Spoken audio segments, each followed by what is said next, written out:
பிரியமானவர்களே, இந்த நாளிலும் உங்களுக்கான வேத வார்த்தைக்கு நேராய் அன்போடு கூட அழைக்கிறோம்.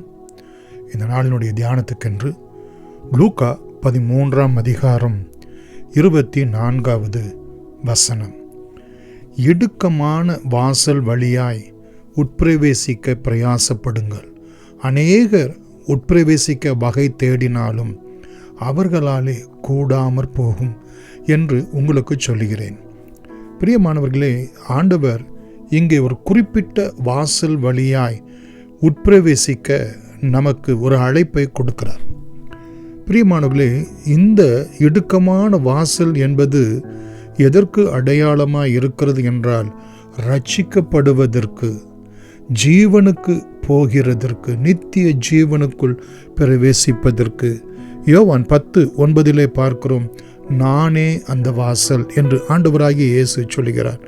ஒருவன் என் வழியாய், என் வாசல் வழியாய் பிரவேசிப்பானே ஆகில் அவன் உள்ளும் புறம்பும் ரட்சிக்கப்படுவான் என்று.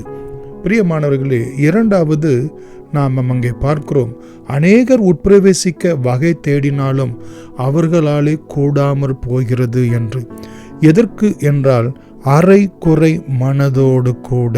பிரியமானவர்களே, தேவ சித்தம் செய்யாமல் நாம் ஜீவனுக்கு போகிற வாசல் வழியாய் பிரவேசிக்கலாம் என்று நம்முடைய சுய முயற்சியினாலே நாம் பிரவேசிக்க கூடாமல் போய்விடுகிறதா இருக்கிறது. இடுக்கமான வாசல் வழியாய் பிரவேசிப்பதற்கு நல்ல போராட்டத்தை நாம் போராடுகிறவர்களாய் காணப்பட வேண்டும். நம்முடைய அழைப்பை காத்துக்கொள்கிறவர்களாய் காணப்பட வேண்டும் என்றெல்லாம் வேதத்திலே அங்கே நாம் பார்க்கிறோம்.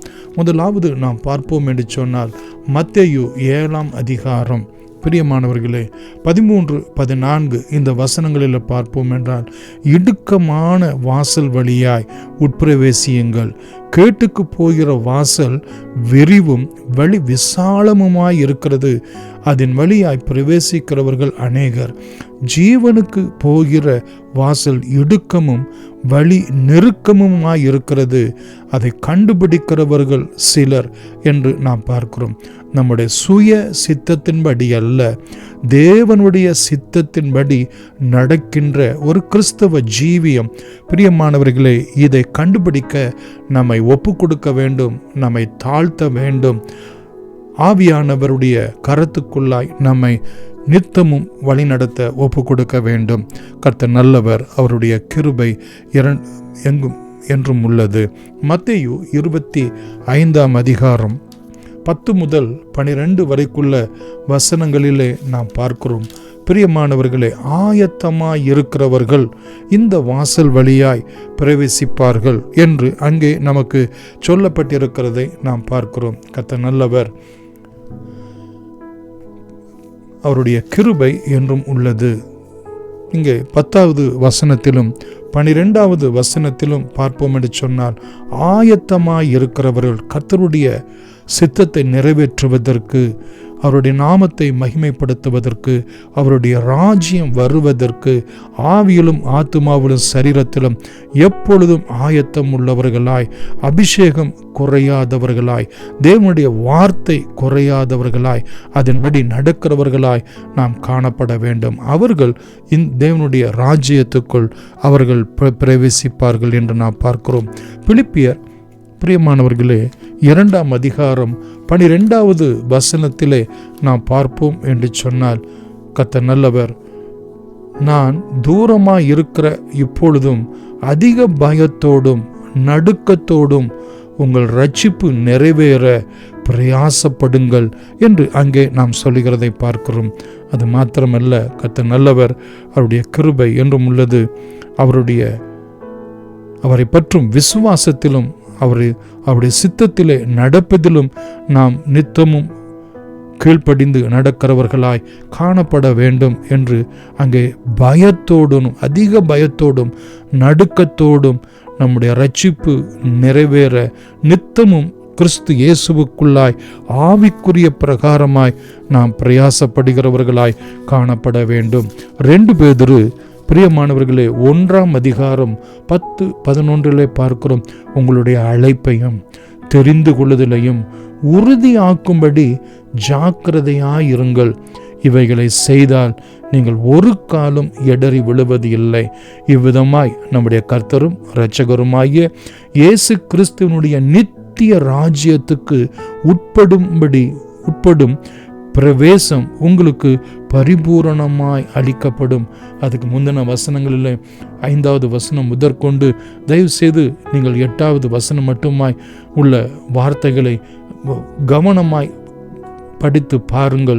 எது இச்சை அடக்கம், எது தேவபக்தி, எது சகோதர சிநேகம், எது விசுவாசம், எது தைரியம் என்று சொல்லி அங்கே சொல்லப்பட்டிருக்கிறது.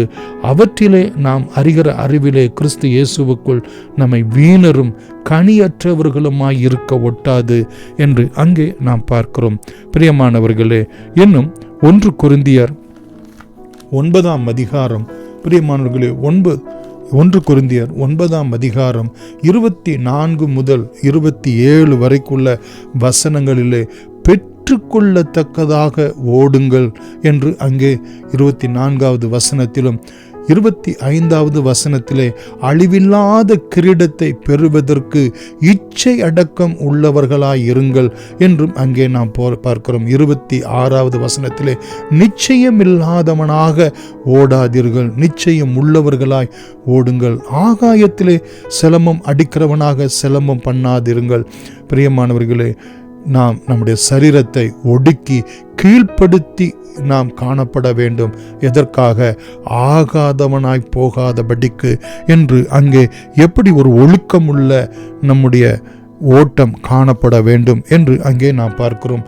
மாத்திரமல்ல பிரியமானவர்களே, அப்போஸ்தலர் நடபடிகள் 14ஆம் அதிகாரம் 22வது வசனத்திலே அங்கே சீஷருடைய மனதை திடப்படுத்தி விசுவாசத்திலே நாம் நிலைத்திருக்க வேண்டும், அழைப்பிலே நிலைத்திருக்க வேண்டும், ஆயத்தத்திலே நிலைத்திருக்க வேண்டும் என்றெல்லாம் வேதத்திலே நாம் பார்க்கிறோம்.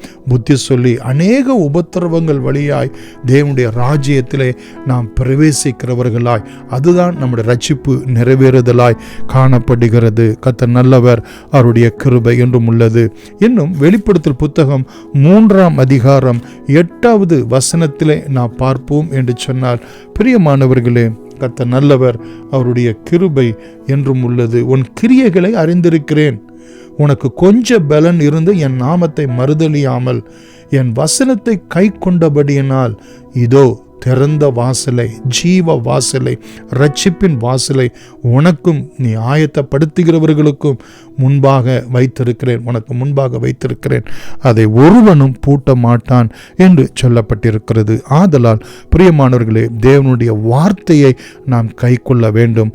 அவருடைய நாமத்தை ஒருபோதும் நாம் மறுதலிக்க கூடாது. நாம் அதிகமாய் பிரயாசப்பட வேண்டும், பெற்றுக்கொள்ளத்தக்கதாக ஓட வேண்டும். பிரியமானவர்களே, இன்னும் 2 தீமோத்தேயு 4:7-8 சொல்லப்பட்டிருக்கிற பிரகாரம் நல்ல போராட்டத்தை போராட வேண்டும், நம்முடைய விசுவாச ஓட்டத்தை ஓடி முடிக்க வேண்டும், விசுவாசத்தையும் காத்து கொள்ள வேண்டும் என்கிற இந்த வேத வசனங்களின்படி நம்முடைய ரட்சிப்பு பூரணமாய் நித்திய ஜீவனுக்குள் நிறைவேறுவதற்கு இந்த இடுக்கமான வாசல் வழியாய் கிறிஸ்து இயேசுவை பற்றும் விசுவாசத்திலே நித்தமும் நடக்கிறவர்களாய், ஒருபோதும் பின் வாங்காதவர்களாய், அரைகுறை மனதோடு கூட அல்ல, தேவ சித்தம் செய்யப்படாதவர்களாய் காணப்படாதபடிக்கு வேதத்திலே மத்தேயு 7:21, 23 மற்றும் 22வது அதிகாரம் 1 முதல் 14 வரைக்குள்ள வசனங்களிலே நாம் பார்க்கிறோம். நாம் மனது இல்லாதவர்களாய் நாம் காணப்படக்கூடாது, தேவ சித்தம் செய்யாதவர்களாய் காணப்படக்கூடாது. கண்களை மூடி நாம் செபிக்கலாம். அன்புள்ள இயேசு சுவாமி, நாங்கள் இடுக்கமான வாசல் வழியாய், ரட்சிப்பின் வாசல் வழியாய், ஜீவனுக்கு போகிற வாசல் வழியாய், நீதியின் கிரீடத்தை, ஜீவ கிரீடத்தை, அன்றைய அழிவில்லாத கிரீடத்தை பெற்றுக்கொள்ளுகிறவர்களாய் நாங்கள் பிரயாசப்பட, எங்களுடைய அழைப்பை நாங்கள் காத்து கொள்ள, எங்களுடைய தெரிந்து கொள்ளுதலை நாங்கள் காத்துக்கொள்ள, ஒவ்வொரு நாளும் நல்ல போராட்டத்தை போராடுகிறவர்களாய் ஆண்டவரே எங்களுடைய ஓட்டத்தை ஓடி விசுவாசத்தையும் காத்துக்கொள்ள நித்தமும் எங்களுக்கு அனுகிரகம் செய்தருளும்படி இயேசுவின் நாமத்தில் நன்றியோடு கூட வேண்டுகிறோம் எங்கள் ஜீவனுள்ள பிதாவே. ஆமென். God bless you.